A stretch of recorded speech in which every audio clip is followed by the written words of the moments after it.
anything you want to add? I think that's it for me. Okay, sick. Well, then I'll just start off with what's going on, Titans. Welcome back to another episode of Daily Titan Podcast, or DT Pod for short. In today's episode, we're going to be breaking down volume 118, issue number 15 of the Daily Titan student newspaper. In today's episode, we're going to be going over a couple of stories, including a news story about recent happenings at Fullerton City Council. We're also going to be talking about a recent event held by the radio station on campus. We're going to go over an opinion that covers sports betting and its relationship to the NCAA, and then we're going to wrap it up talking about some updates with women's basketball.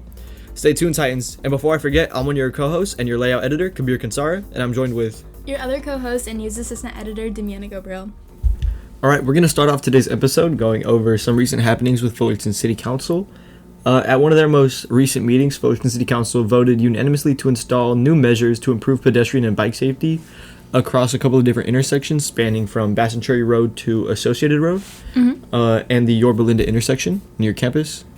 These motions for new safety measures that could be implemented in these area following a recent fatal accident, which involved 2 soccer players from the CSUF women's soccer team.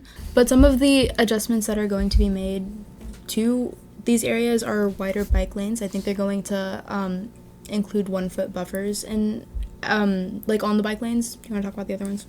Yeah.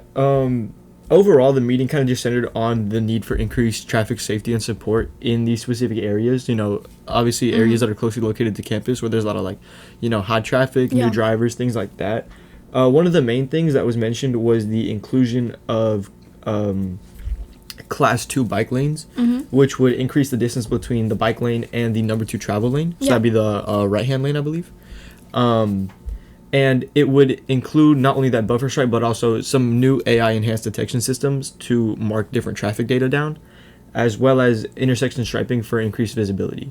Yeah, and then on the point for, traffic data, I thought it was really interesting that some of the data that they're going to be, trying to detect is not only, of accidents that happen at those intersections, but also, using AI to detect, near misses of, accidents between cars or pedestrians or even bicycles. The idea behind using this sort of AI detection system is to get better insight onto accidents that don't necessarily occur but are close to occurring, or common occurrences at these intersections that could possibly result in further accidents. Despite the potential implementation of these measures, some people that attended this meeting had their own concerns that they wanted to voice. A couple of interviews included in the article written by staff writer Leah Korenberg talked about how the use of AI, while it may seem good on paper, feels like sort of a step towards the bare minimum. This was said by a Fullerton resident, Anjali Tapadia. Yeah. And she talked about how, despite there still being a buffer, the bike lane is still narrow on that intersection. So doing more to increase the spacing for people on active transportation and on bikes would be more beneficial than using things like AI traffic cams. Yeah, a lot of people who came out to speak during public comment were kind of citing concerns. One person in specific, Dominic Moonhart, a Fullerton resident, actually came to speak about how he was involved in a collision on one of the roads that were being discussed in the meeting, and he came with the helmet that he was wearing during the meeting and kind of showed the damage that was done to the helmet from his collision with the car. Yeah, and in specific, his story about his car accident seemed really, really serious. In his public comment, he detailed some of the specifics of the collision he was involved in with a driver that was under the influence. And him bringing that helmet to the city council meeting showed a very physical reminder of what it's like for people that have to use these bike lanes and these sort of unprotected transportation systems. This brings up another topic that was also discussed at the city council meeting of how, since these roads are located so close to university, there are a large volume of people, not just students, but a large part of it is students, but it isn't just students that are using these lanes, the bike lanes, and also the high volumes of traffic. I think one specific public commenter was speaking about how I think specifically the quote, I liked it, was, "No group in Fullerton relies on active transportation more than college students, and no group has less experience on the road." And I think that kind of encapsulates the need for... Definitely. I think that's a very poignant way of highlighting a sort of combination of 2 very important factors that lead to these sort of accidents. obviously, it's a lot of money to just own a car and things like that. So students that can kind of get around that using whatever electric scooters they may have, skateboards, whatnot, active forms of transportation, they rely on that to get to campus, especially when they're within a sort of walkable distance to the school. At the same time, you have a lot of people that are, fresh out of high school, maybe just got a permit, just got a license, things like that are also on these same roads with these people that require active transportation. So it's an increased volume of pedestrians and also an increased volume of inexperienced drivers. Yeah, absolutely, which is, I guess, what prompted the city council to kind of move to approve these measures. Public Works also included some, like, recommendations that aren't exactly, like, confirmed yet, but, like, they would come, like, they just also included, like, recommendations for other, like, safety aspects, such as, like, continental crosswalks at some streets. They also talked about the inclusion of more dash marks on the intersections to provide more guidance to people making left-hand turns at, like, the Ghobrial intersection on Associated Road. And they also talked about the consideration of using Class 4 bike lanes instead of Class 2. A Class 4 bike lane would essentially eliminate one lane of traffic and widen the bike lane on that side of the road for pedestrians to be using. But the reason that they went against the idea of using Class 4 bike lanes was because it would then create more congestion on the road for drivers.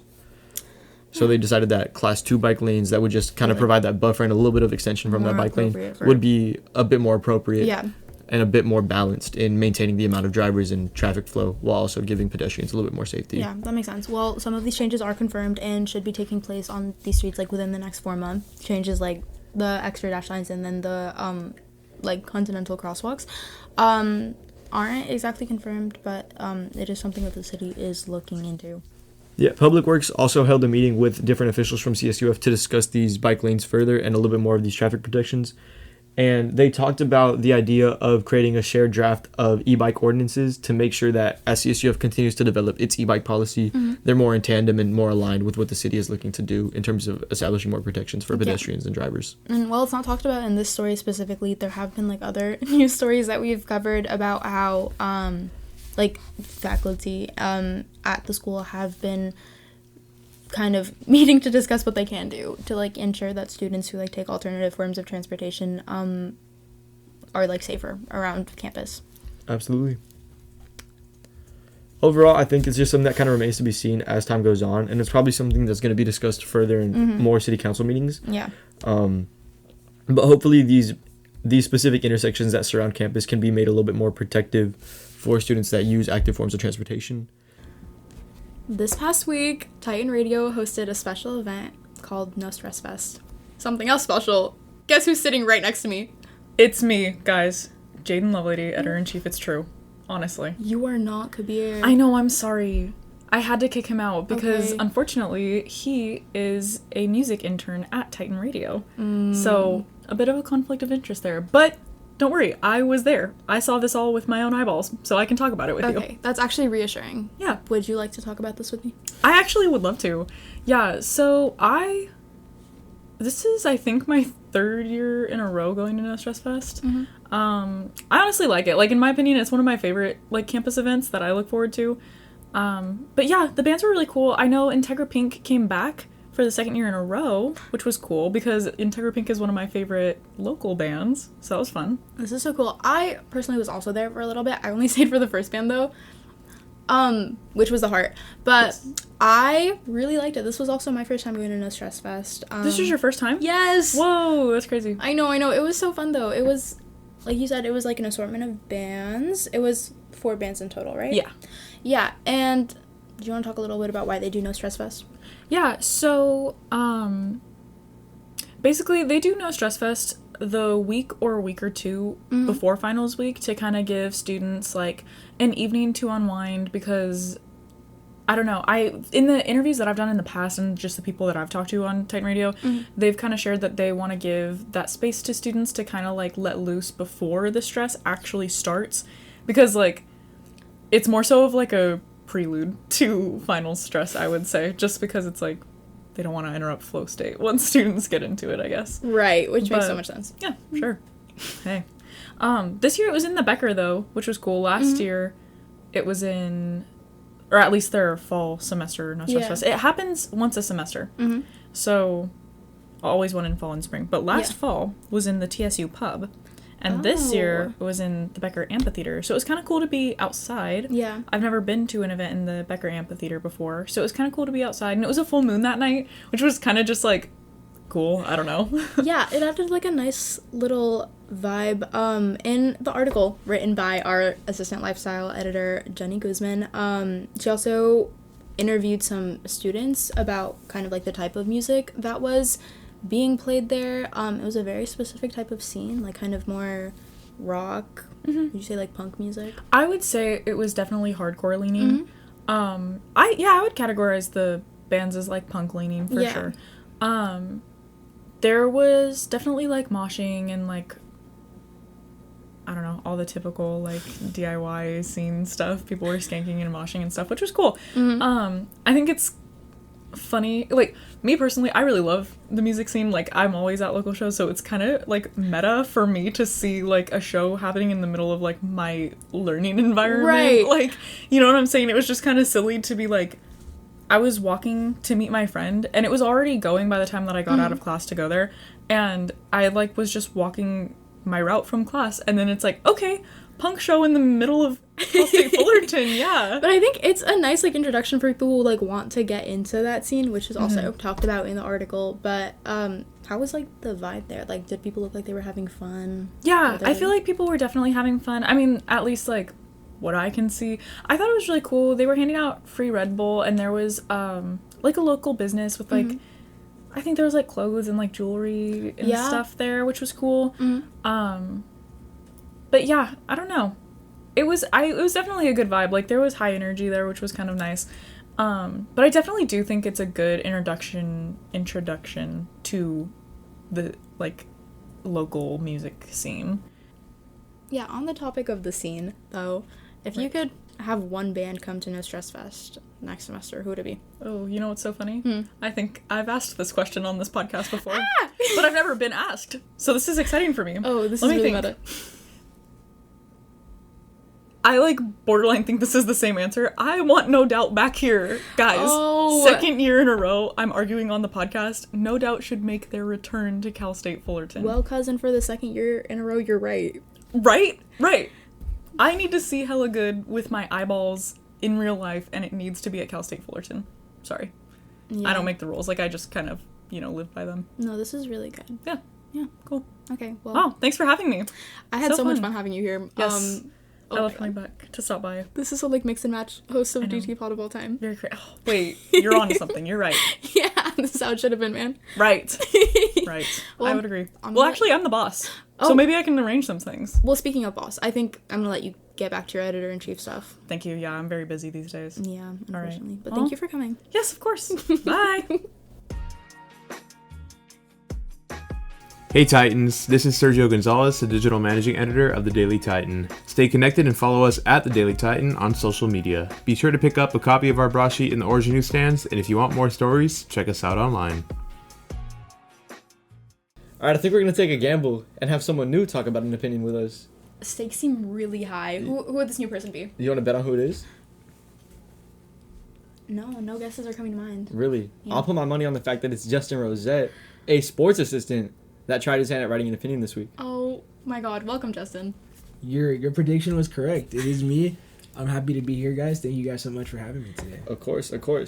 So tell us a little bit about the opinion that you wrote this week. It covered sports gambling, but can you give us some specifics? Yes, definitely. So my opinion was that, so basically just for some context, the NCAA recently passed a ruling. They've always been very strict against sports betting, and they recently passed a ruling that they were going to start allowing it, but only for college athletes and staff to bet on professional sports. So they thought because it was professional that it would make it better, I guess.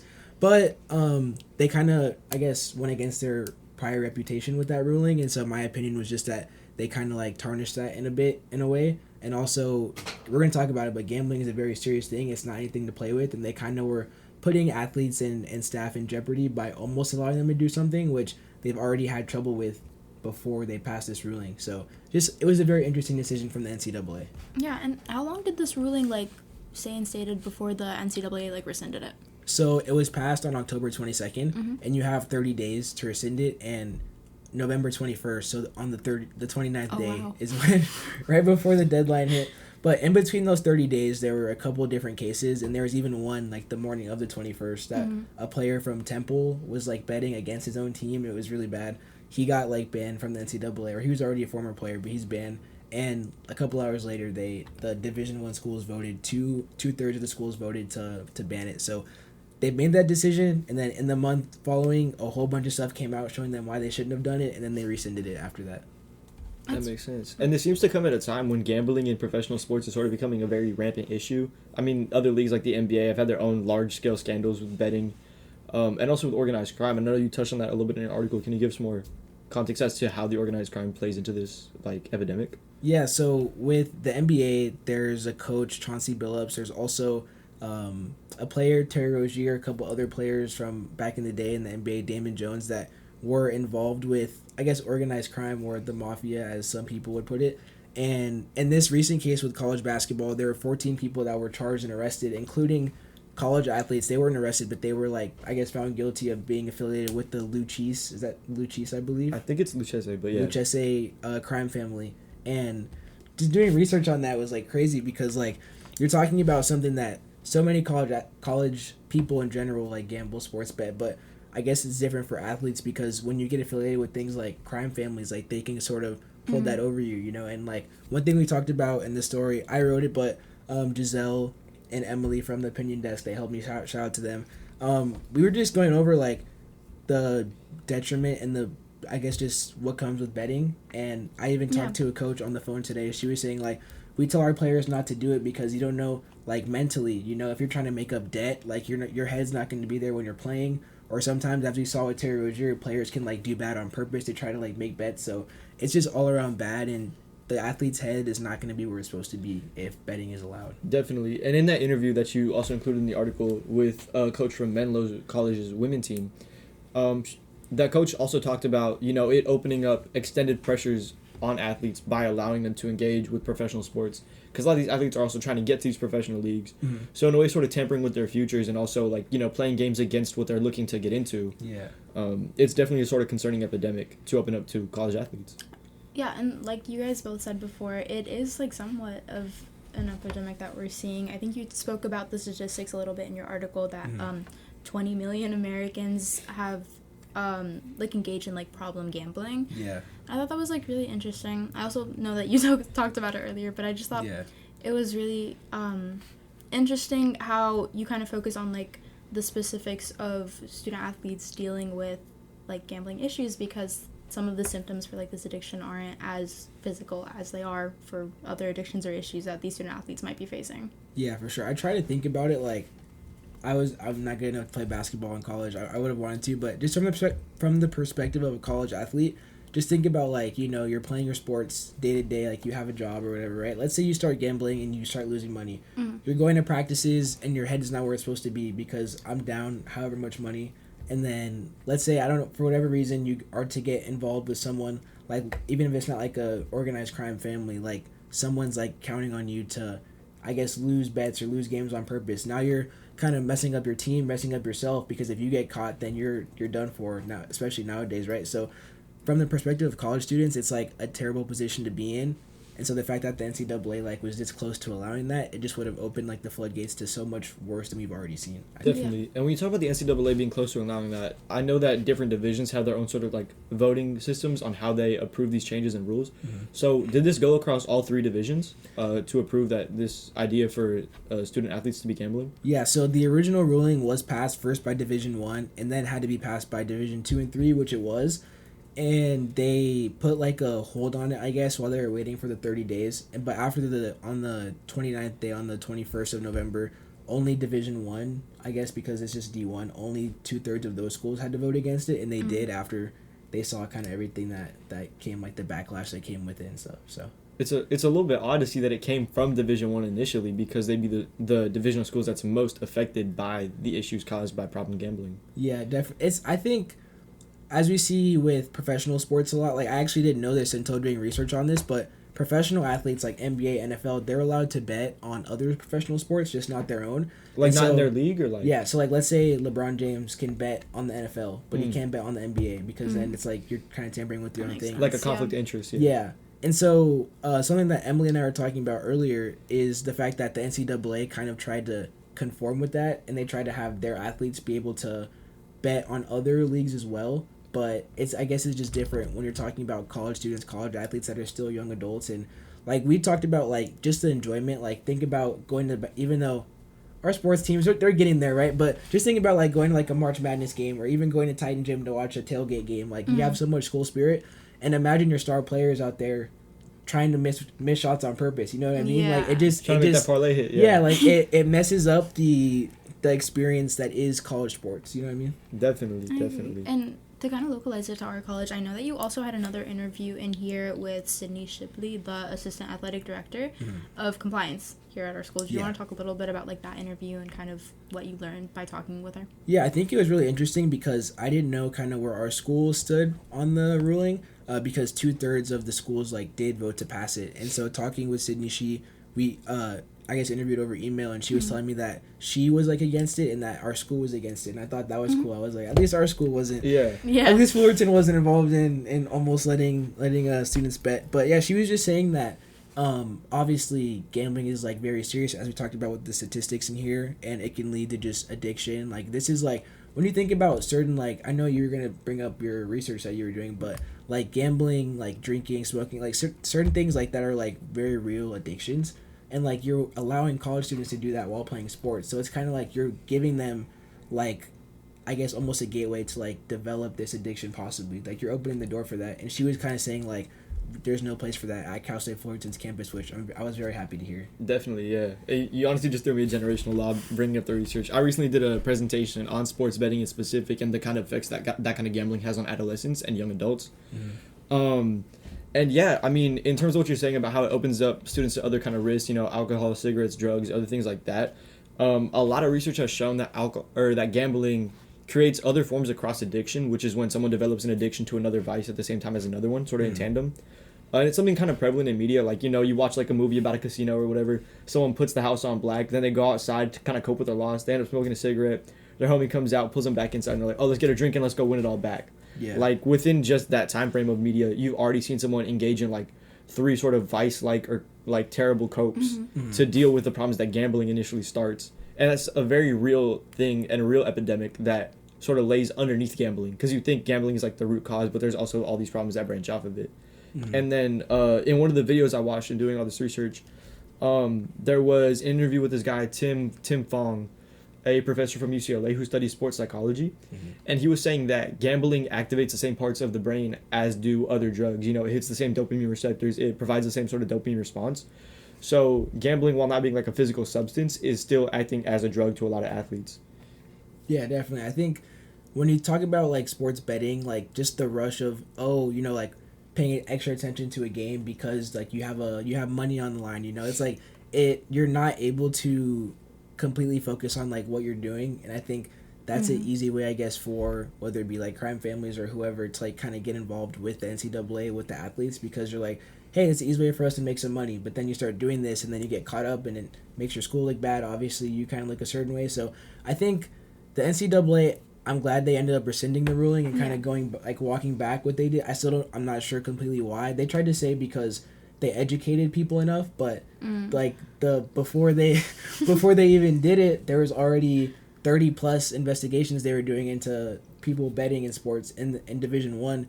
And so I guess the education wasn't working, but they still decided to like almost try it. Yeah, I don't know, but I think it's good that they're taking it seriously. I guess again, even though they messed up, I'm glad they still went back on it, because it still looks bad, but it's better than like going along with the ruling. So I think, like you said, it's like gambling is very serious. It can definitely stem from other addictions or lead to others. So I think things are already bad, like you said, in the sports world today, and I think them taking that ruling away stopped like what could have become even worse. Right. Yeah, and you've said it yourself like a couple of times. This is somewhat of like a groundbreaking ruling from the NCAA.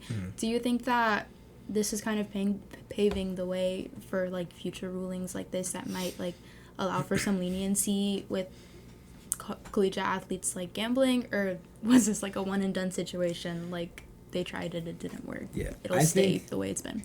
I think unfortunately it is kind of leading towards what's going to happen in the future, because another reason they were saying they did it is because sports gambling is just so wide, like around the world of sports, like professional sports and everywhere. So I guess they were trying to comply with it, but in a safe way, I guess, because they feel like they educated their students enough. But I think they received a lot of backlash, and also like the case with crime families and everything showed them that they shouldn't have done it. But I think there's just too much money to make in sports betting. Like the advertisements, like it's all everywhere now, and I think they might have been going for like, I wouldn't have been surprised if in like a couple of years like the NCAA is collabing with like betting apps like right, like a sort of sponsorship by Prize Picks or something like that. I think that's kind of what they were trying to do because there's so much money to be made. So maybe in like 10 more years, if they can somehow lower the statistics, I guess, of these kind of crime things happening, they'll probably try to do it again. But honestly, I mean, obviously I wrote the opinion. I don't think they should, just because like I think college is like, obviously you can even make the argument professional sports shouldn't be allowed to gamble just because of like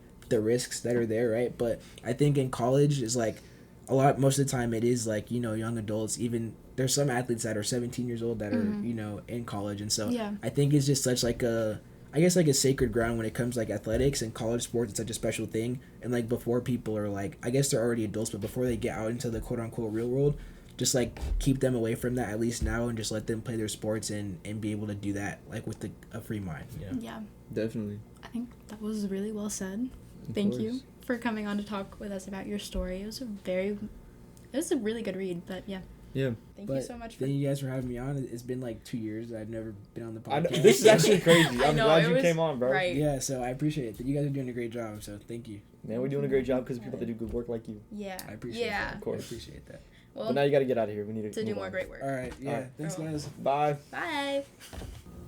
For this week's sports story, we're covering a women's basketball game, and we have a guest here. I think our listeners might know him very well. Hi. Hello. Hello. How are you guys doing? Doing good. Doing pretty good. Care to introduce yourself a little bit? Yeah, so I'm Sergio Gonzalez. I am the digital managing editor of the Daily Titan. And from what I've heard, I'm also the makeshift sports correspondent at times. That would be correct. At times. Oh, wow. At times? At times. Specifically times? Or? Well, you wouldn't be makeshift for nothing. Oh, you're right. Yeah, right. That's true. Well, Right. This week, we are talking, like I said before, about a women's basketball game. So, balls in your court. What happened at this game? Yeah, so Cal State Fullerton won on Saturday. They defeated Hawaii at home, which is low-key a big deal. They beat them 82-80. Mm-hmm. It was their second conference game of the year, and they're 2-0 in the two of them. I think it's pretty big.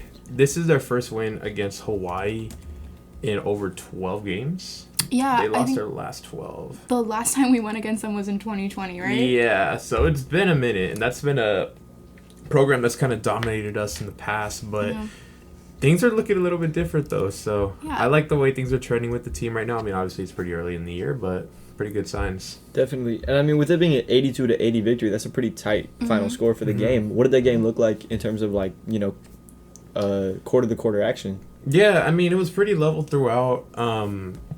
At the half, Fullerton led by 1. And then in the fourth quarter, Hawaii did push Fullerton a little bit. They held the lead a little bit towards the end. Hawaii outscored Fullerton by 8 in that last quarter, but it wasn't enough. Hawaii did have a shot at the very end of the game where they had the ball in their possession. They had the ball. They had a chance to tie it or take the lead. And I believe the shot was deflected at the end of the game. Nothing came out of it. Fullerton came out with the victory at the last second of the game. Yeah. Right. And this is the new Coach Bonner's first season with the Titans. Yes, so how do you feel like he's doing so far with that women's team? Pretty solid. I mean, a lot of roster turnover in terms of what they had last year, but he's been doing a pretty good job, I would say. I mean, for starters, like, they're 2-0 in conference, and last year the team went 5-15 in conference, so immediate good signs. They beat a Cal Poly team that, I mean, I believe Fullerton might have been favored. You can definitely consider this Hawaii game an upset, though. Hawaii came into the season ranked number 1 in the preseason rankings from Coaches Among the Big West, so pretty big deal. Definitely. Good win, obviously good for morale and going forward. Hopefully they can carry that. Definitely. Were there any standout players from this game? Yeah, there were a couple. So Christina Jones, she's a guard. She's led Fullerton offensively pretty much throughout the year, and she actually sat out Thursday's win against Cal Poly Slow. And that game, I think, was kind of intriguing just because, I mean, it was like first conference game. You're missing your leading scorer this year, but that didn't stop Fullerton. They won by 34 against Cal Poly. But they returned Jones on Saturday. She came off the bench for the first time this year, and she had 22 points, 5 rebounds. She shot 10 of 18 from the field. Proved to be a spark that they needed, and she definitely capitalized and led them to victory. Also, Dylan Swindle had herself a good game as well. She went 6 of 15 from the floor. I believe it's, yes, her highest scoring game of the season. Wow. Yeah. Do want to take a second to give credit where credit is due. This is also an article written by Justin Rosette, who wrote the opinion that was previously mentioned. Dude, Justin, take over for today's episode. Honestly, yeah, this is a double byline week for him. Yeah, this is the Justin special. It honestly is. Yeah. I'm so happy about this personally. I know. Shout out to Justin Rosette. Very goated, versatile writer. Of course. I mean, he wrote an opinion for us. He wrote Sports Byline. Shout out to the guy. Definitely. But just pivoting back to the women's basketball team, what do you suspect for them in their next game out? When is that going to be, and what can we look forward to from them? Yeah, so one thing that they recently started doing in the Big West is, as of last year, they get a little bit of a taste of conference play, and then they get a break, which is kind of interesting because obviously once you start conference, you're full on in it, you know? But they played 2 conference games this week. Their first one was on Thursday, their second on Saturday. After that, Fullerton has a 22-day stretch in which they only play 3 games, and they're all against non-conference teams. So it's kind of a much different slate. I mean, they just went from like 2 games in 3 days to all of a sudden 3 non-conference, you know? Not to say they should be taking these lightly, but I mean, they have a lot more time on their hands. I mean, at least 7 days in between each game. So yeah, absolutely. Yeah, definitely. Just kind of, I think now John Bonner and his team, they just kind of reflect. Probably going to go over a lot of film. Going to kind of just cement themselves with these couple of non-conference games. Hope that they can carry that into when they restart conference, which is going to be on New Year's Day. So it's kind of an interesting time. I mean, obviously they're feeling good now, and like if they had more conference games this week, like that's a good thing, I think. Right, kind of keep that momentum going. Exactly, but it's something where they kind of have to like, they're forced to refresh and just hope for the best when conference play returns again. Yeah, absolutely. And when will that next game be? New Year's Day. They're going to be traveling to UC Santa Barbara, which has always been a pretty good program. So it's going to be a little bit like they have about 3+ weeks to prepare. So absolutely, yeah. And how about the next non-conference game? Next one is going to be on December 13th, so this upcoming Saturday. So they have pretty much a full week to reset against after the Hawaii game. And that one's going to be a home game, right? Yeah. They will be at Titan Gym. Ooh. I know. Recently renovated as well, from what I know. Yes, new court. They have a fat new F, which I like. Is that what the F stands for? The F stands for Fullerton. Are you aware of this? No. Okay, well, you learn something new every day. But they recently replaced a court from last season where they had like palm trees throughout the court. I thought it was nice. I thought it was cool. But I like the motif. Yeah, but it was a little bit outdated. So like I get it, and I like the new one. So I say we bring it back for March Madness because we're gonna be there. We're gonna be there. Just manifest. Both the men's and women's team. Of course. You know who's not gonna be here in the next 10 seconds? Me once I exit this sports segment. Yeah, go ahead, get to stepping, buddy. Oh my gosh. Okay. Bye. Bye.